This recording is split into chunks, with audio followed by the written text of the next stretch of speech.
Very good morning friends. कैसे हैं आप सब? आशा करते हैं आप लोग बहुत अच्छे होंगे। दोस्तों आज हम एनाटॉमी एंड फिजियोलॉजी के डाइजेस्टिव सिस्टम के सबसे इम्पॉर्टेंट टॉपिक के बारे में डिस्कशन करने जा रहे हैं।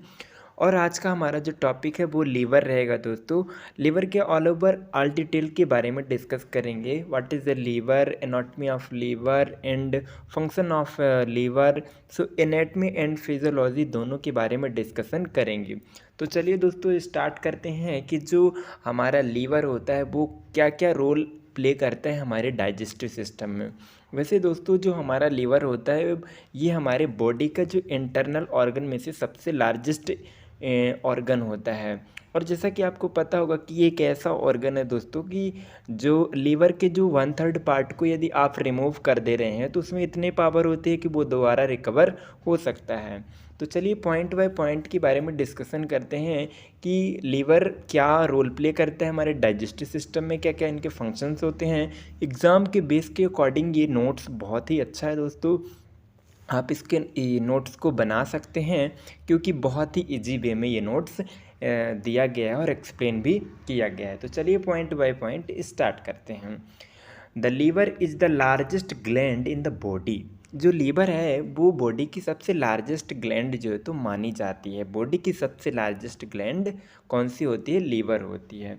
देन हमारा नेक्स्ट पॉइंट है, it is reddish brown in colour and weight between 1 and 2.3 kg। इसका जो वेट होता है लगभग 2.3 kg तक होता है दोस्तों। देन इसके बाद हमारा जो नेक्स्ट पॉइंट का डिस्कशन है वो आगे जा रहा है कि situated in the upper part of abdominal cavity. जैसा कि आप लोगों को पता है कि हमारे जो एब्डोमेन होता है, मीन्स कि ये जो हाइपोकेंड्रिक रीजन होता है एब्डोमेन में, वहाँ पे ये सिचुएटेड होता है। Upper part of abdominal cavity, जो हमारे एब्डोमेन की एरिया है, एब्डोमेन की एरिया के अपर पार्ट में हमारा जो की लीवर है वो सिचुएटेड होता है। It occupied the great part of right hypochondriac region and part of epigastric region and extended into the hypochondriac region, left hypochondriac region. दोस्तों हमारे एब्डोमेन में 9 रीजन होते हैं। हमारे एब्डोमेन में 9 रीजन होते हैं। उन 9 रीजन में से जो ग्रेटर पार्ट जो हमारा हाइपोकेंड्रिक रीजन होता है, राइट हाइपोकेंड्रिक रीजन होता है एंड और जो इपीगैस्ट्रिक रीजन, यहाँ तक जो लीवर जो है तो सिचुएटेड होता है, यहीं पे इसी पार्ट पे ऑक्यूपाइड होता है। देन दोस्तों हमारा नेक्स्ट पॉइंट के बारे में ये डिस्कशन रहेगा कि जो लीवर होती है, लीवर के आसपास सराउंडेड कौन कौन से ऑर्गन सिचुएटेड होते हैं। जब हम एनाटॉमी एंड फिजियोलॉजी का पेपर देते हैं एग्ज़ाम में तो ये पॉइंट लिखना इट्स वेरी इंपॉर्टेंट, क्योंकि इससे कॉपी अच्छी भी लगती है और नॉलेज के लिए बहुत इंपॉर्टेंट है। तो चलिए स्टार्ट करते हैं। Organ associated with the liver, कौन कौन से ऐसे ऑर्गन जो आजू बाजू इसके सिचुएटेड होते हैं। तो सबसे पहले देख लेते हैं सुपीरियरली, मीन्स कि लीवर के ऊपर कौन कौन से ऑर्गन सिचुएटेड हैं। तो हमारा जो सुपीरियरली एंड इन्फीरियरली है दोस्तों, नहीं सॉरी इंटीरियरली है। सुपीरियर का मतलब लीवर के ऊपर, इंटीरियर मतलब लीवर के सामने। तो पहला अपना ऊपर जो है वो डायफ्राम, जो डायफ्राम है वो लीवर के जस्ट ऊपर जो है तो सिचुएटेड होता है। एंड इंटीरियर एब्डोमिनल वॉल, और आपको तो पता है कि जो इंटीरियर सामने की साइड जो एब्डोमिनल वॉल है वो लीवर के फ्रंट में आती है। देन इसके बाद जो नेक्स्ट पॉइंट है हमारा वो है इन्फीरियरली। इन्फीरियरली मीन्स दोस्तों अभी हम आपको पिक्चर के थ्रू दिखाएंगे कि इसके सुपीरियर और इन्फीरियर कैसे सिचुएटेड हैं। तो इसको जो इन्फीरियरली बात करें तो स्टमक, जो लीवर के इन्फीरियर मतलब नीचे साइड स्टमक आता है, बाइल डक्ट आता है, हमारी जो स्मॉल इंटेस्टाइन की स्टार्टेड पार्ट जो ड्यूडेनम होती है वो आती है, हिपैटिक फ्लेक्सर कोलोन, जो हमारी लार्ज इंटेस्टाइन के हिपैटिक फ्लेक्सर कोलोन होती है वो आता है, और जो राइट किडनी है ये ऑर्गन जो है तो लीवर के नीचे होते हैं। अब हम आपको पिक्चर के थ्रू दिखाएंगे कि कहाँ पे कौन सी चीज़ें सिचुएटेड हैं। तो हमने अभी लीवर की इन्फीरियर में देखा दोस्तों, तो यहाँ पे आप देख सकते हैं ये गॉल ब्लैडर यहाँ पे दिख रहा है, और ये हमारा ड्यूडेनम का पार्ट है, और ये हमारा स्टमक है, और ये हिपैटिक फ्लेक्सर कोलोन है दोस्तों। तो जैसा कि आपने देखा कि यहाँ पे hepatic flexure colon, stomach, duct, और ये हमारा इन्फीरियर सरफेस ऑफ लीवर। तो आपको आई थिंक समझ में आ गया होगा। देन इसके बाद अब हम पोस्टीरियरली की बात करेंगे कि लीवर के पीछे साइड कौन कौन से ऑर्गन सिचुएटेड होते हैं। तो पहला है अपना ईसोफेगस, जो हमारी फूड पाइप होती है जिससे हम इनटेक करते हैं, वो फूड पाइप ईसोफेगस वो प्रेजेंट होती है लीवर की, जो कि आप यहाँ पे सामने देख सकते हैं। Then inferiorly vena cava and aorta, gall bladder and vertebra column.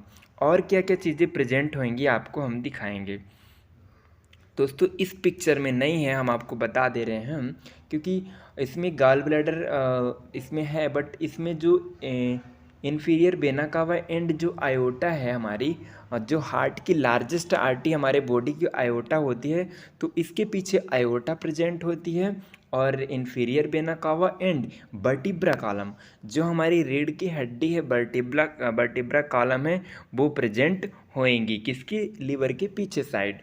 Then इसके बाद लेटरली बात की जाए, मीन्स कि जो लीवर के सामने कौन कौन सी ऑर्गन्स प्रेजेंट होंगे, तो lower rib cage and diaphragm, जो इसके सामने जो हमारी रिब्स होती हैं दोस्तों, वो रिब्स प्रेजेंट होती हैं इसके सामने, मतलब इसके लेटरल में, और इधर होता है डायफ्राम, जो है तो डायफ्राम एक्सटेंडेड होता है। देन इसके बाद हम बात करेंगे दोस्तों कि जो हमारा, अब तो हमने बात कर लिया कि जो लीवर होती है इसकी आजू बाजू कौन कौन से ऑर्गन सिचुएटेड हैं, क्योंकि ये इम्पोर्टेंट बहुत होता है एनाटॉमी में। देन इसके बाद हमारा ये डिस्कशन रहेगा कि इसका जो स्ट्रक्चर होता है वो हम इंटरनली देखेंगे और एक्सटर्नली देखेंगे, मीन्स कि बाहर से लीवर कैसे दिखती है और अंदर से कैसे दिखती है। तो इन चीज़ों के बारे में डिस्कशन करेंगे। तो पहला जो है वो lobe of mainly divided in two lobes, जो लीवर के नॉट मेनली मतलब टू लोब्स होते हैं, एक राइट लोब एक लेफ्ट लोब। तो अपना राइट और ये हो गया left. Right lobe is largest lobe of liver, जो राइट लोब होता है वो थोड़ा लार्ज होता है, एंड जो left lobe is smallest lobe of liver, और जो लेफ्ट लोब होता है वो स्मॉल होता है। देन इसके बाद हम इनकी सरफेस की बात कर लें, जो लीवर होती है ना उसकी सरफेस कैसी होती हैं। Main two surface of liver, surface means की सतह, जैसे लीवर वो मतलब चिकनी होती है कि उसमें इरेगुलर होती है, ये जानते हैं। तो इसकी जो एक डायफ्रागमेटिक सरफेस, एक विसरल सरफेस, इसके दो सरफेस होते हैं दोस्तों।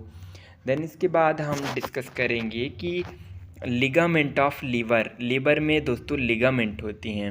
अब आप लोग सोचेंगे लिगामेंट का क्या फंक्शन लीवर में।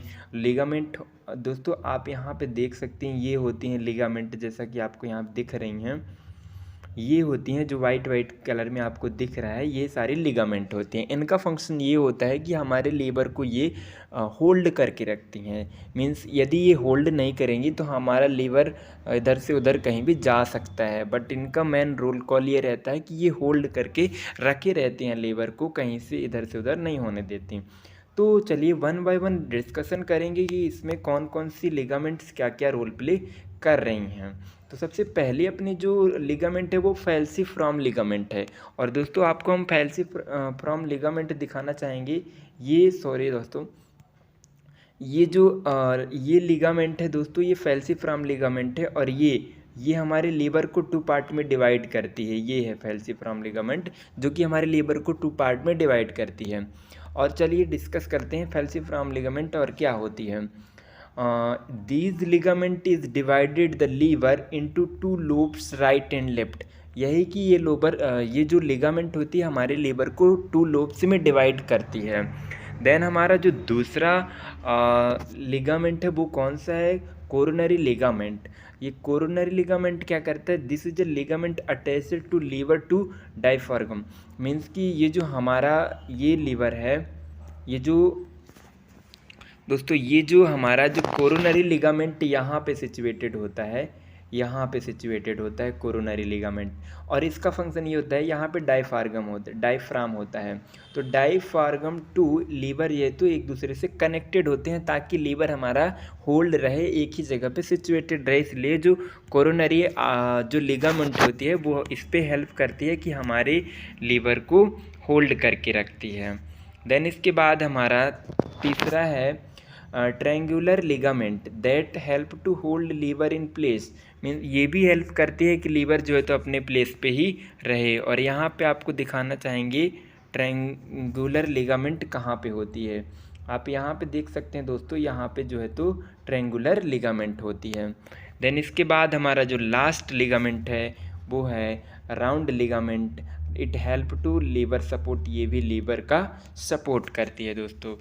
देन इसके बाद हमने बाहर से तो हमने स्ट्रक्चर पढ़ लिया, बाहर से स्ट्रक्चर हमने देखा कि सरफेस आ रहे थे, लोब्स आ रहे थे। बट अब इसके बाद हम जो इंटरनल फंक्शन स्ट्रक्चर पढ़ेंगे कि इसके अंदर क्या क्या होता है वो देख लेते हैं। The lobe of liver are made up of mainly functional unit called lobules. जो लीवर के लोब्स होते हैं वो फंक्शनल यूनिट से बने होते हैं जिनको हम लोब्यूल्स बोलते हैं। देन इसके बाद हमारा नेक्स्ट पॉइंट है the number of lobules in million of cells. जो हमारे लोब्यूल्स होते हैं लीवर में वो मिलियंस ऑफ सेल्स से मेडअप होते हैं या मिलकर कंपोज्ड होते हैं। देन हमारा जो थर्ड पॉइंट है इंटरनल स्ट्रक्चर का, lobules are six side structure which made up of specialised epithelial cell called hepatocyte. इसमें एपिथेलियल के कुछ स्पेशलाइज्ड सेल्स होते हैं जो कि हमारे लीवर के सिक्स लोब के स्ट्रक्चर को बनाते हैं। लीवर में 6 लोब के स्ट्रक्चर होते हैं, उनको कौन बनाते हैं? एपिथेलियल सेल्स बनाते हैं जिनको हम हिपैटोसाइट बोलते हैं। हिपैटो मीन्स लीवर और साइट मीन्स लीवर के सेल। तो हिपैटोसाइट मिलकर क्या बनाते हैं? लीवर के लोब्स बनाते हैं। अब दोस्तों हम चलते हैं सबसे इम्पोर्टेंट पॉइंट की ओर, जो कि हमारे लीवर की सबसे इम्पोर्टेंट पॉइंट है, उसके बारे में डिस्कस करते हैं। तो फंक्शन ऑफ लीवर हमारे बॉडी में 300 फंक्शन रोल प्ले करता है, बट इसके कुछ फंक्शन के बारे में हम लोग डिटेल में डिस्कस करेंगे। It secrete bile for digestion of food. ये बाइल सिक्रीट करता है हमारे फूड को डाइजेशन करने के लिए। दोस्तों यदि लीवर हेल्प नहीं करेगी एंजाइम सिक्रेट करने में, लीवर हेल्प नहीं करेगी मेटाबॉलिज्म में, यदि इन चीज़ों में लीवर हेल्प नहीं करेगी तो डाइजेशन सिस्टम बिल्कुल भी प्रॉपर फंक्शन नहीं करेगा और कोई भी फूड कंटेंट एब्जॉर्ब नहीं होगा, उसका मेटाबॉलिज्म नहीं होगा और उससे लैक ऑफ एनर्जी होगी। सो इससे many types of symptoms involve होते हैं दोस्तों। यदि आपका फूड डाइजेस्ट नहीं होता तो मेन इसका फंक्शन होता है सिक्रीट वाइल फॉर डाइजेशन के लिए ये वाइल सिक्रेट करता है। देन इसका मोस्ट इम्पॉर्टेंट जो फंक्शन है वो दूसरा number, liver help to when level rise glucose in convert to glycogen for storage under the influence of hormones insulin. Means कि जब हम खाना खाने के बाद जब हमारे बॉडी में ग्लूकोज मिला, जब वो जो ग्लूकोज होता है ग्लूकोज को ये कन्वर्ट करता है ग्लाइकोजन में। यहाँ पे लिखा है दोस्तों glucose is convert to glycogen. ये ग्लूकोज को ग्लाइकोजन में कन्वर्ट करता है और जो ग्लाइकोजन जो है वो स्टोर होता है, वो हमारे स्टोर होता है मसल्स में, लीवर में, ये हर जगह पे ग्लाइकोजन के फॉर्म में ये स्टोर होता है। जब ये इंसुलिन हार्मोन्स होता है वो ऑर्डर देता है कि ये हमारे सेल के अंदर जाएं और हमारे बॉडी ऑर्गन्स के अंदर जाएं और इसका यूटिलाइजेशन हो। तो सपोज़ दोस्तों ये सेल है और यहाँ पे ग्लूकोज है, तो यहाँ पे इंसुलिन यदि इसको ऑर्डर देगा या तो फिर यहाँ से जाने देगा अंदर, तभी ये जो ग्लूकोज है ये अंदर जा पाएगा। तो दोस्तों ये इसका फंक्शन है कि ग्लूकोज को डिक्रीज करता है इंसुलिन, और ये फैक्टर है जो कि आप यदि आप डायबिटीज़ मेलाइटस जब आप पढ़ेंगे तो आपको समझ में आ जाएगा कि इंसुलिन क्या वर्क करता है। तो दोस्तों नेक्स्ट पॉइंट के बारे में डिस्कशन करते हैं। It detoxify blood endogenous and exogenous substance toxic drug alcohols. Means कि ये डिटॉक्सीफाई, मीन्स कि टॉक्सिक सब्सटेंस को डिटॉक्सीफाई मतलब जो टॉक्सिक सब्सटेंस होते हैं, जहरीले सब्सटेंस होते हैं, उनको डीएक्टिव करते हैं। जैसे कि ड्रग्स हो गया, अल्कोहल हो गया, ये सारे बहुत टॉक्सिक सब्सटेंस होते हैं, बस इनको इनएक्टिव करते हैं, न्यूट्रलाइज करते हैं, ताकि हमारे बॉडी में इनका बहुत ज़्यादा इफ़ेक्ट ना हो।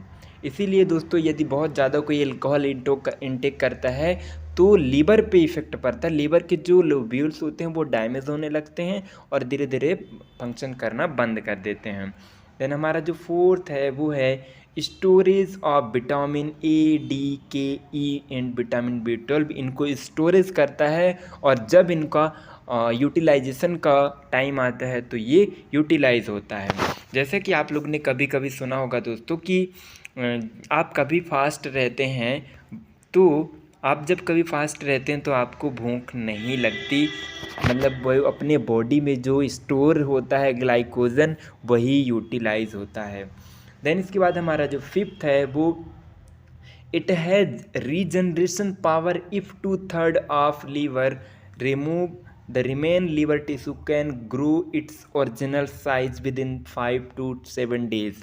मीन्स कि इसमें इतनी पावर होती है कि ये रीजनरेशन, मीन्स कि यदि सपोज ये लीवर है दोस्तों, सपोज ये लीवर है तो यहाँ से इसको आप रिमूव कर दिए तो इसमें इतनी पावर होती है कि वो 5 to 7 days के अंदर वो अपने आप को रिकवर कर लेगी सेम स्ट्रक्चर में। तो ये इसके पास ऐसी कैपेसिटी होती है जो कि किसी ऑर्गन में नहीं होती। तो इसके यदि आप 3 to 2 पार्ट को रिमूव कर दोगे तो भी ये अपने आप को रिकवर कर सकती है, वो भी 5 to 7 days के अंदर। देन इसके बाद जो हमारा 6 पॉइंट है वो it help in killing micro organism. जो माइक्रो ऑर्गेनिज्म यदि हमारे डाइजेस्टिव सिस्टम में होते हैं तो ये ऐसी एंजाइम्स सिक्रेट करते हैं जिनसे वो डेथ हो जाती है उनकी। It help in synthesis of plasma protein. ये प्लाज्मा प्रोटीन को भी बनाने में हेल्प करती हैं। और दोस्तों metabolism of fat, metabolism of carbohydrate, metabolism of protein, इनकी मेटाबॉलिज्म में बहुत ज़्यादा हेल्प करती है हमारी लीवर। अब दोस्तों मेटाबॉलिज्म का मीन्स ये कि उसमें जो यूरिक एसिड एंड जो कंटाजियस जो सब्सटेंस होते हैं उनको रिमूव करके फिर यूटिलाइज होता है। जो हमारा 8 नंबर का है वो it the main heat producing organ of the body. हमारे बॉडी का सबसे मेन ऑर्गन है जो कि हीट प्रोड्यूस करता है लीवर। देन हमारा जो लास्ट पॉइंट है दोस्तों ब्लड सप्लाई। हमारे जो लीवर होती है उनको ब्लड सप्लाई कौन करता है? हिपैटिक आर्टरी होती है। मीन्स कि लीवर की जो artery, hepatic artery and hepatic vein, ये दोनों एंड पोर्टल बोन, ये वेन्स, ये सारे हमारे लीवर को ब्लड सप्लाई करते हैं। तो दोस्तों आशा करते हैं आपको ये पॉइंट के नोट्स एक्सप्लेनेशन समझ में आया होगा। यदि आपको अच्छा लगा वीडियो तो प्लीज़ लाइक एंड सब्सक्राइब ज़रूर करें। Thanks for watching.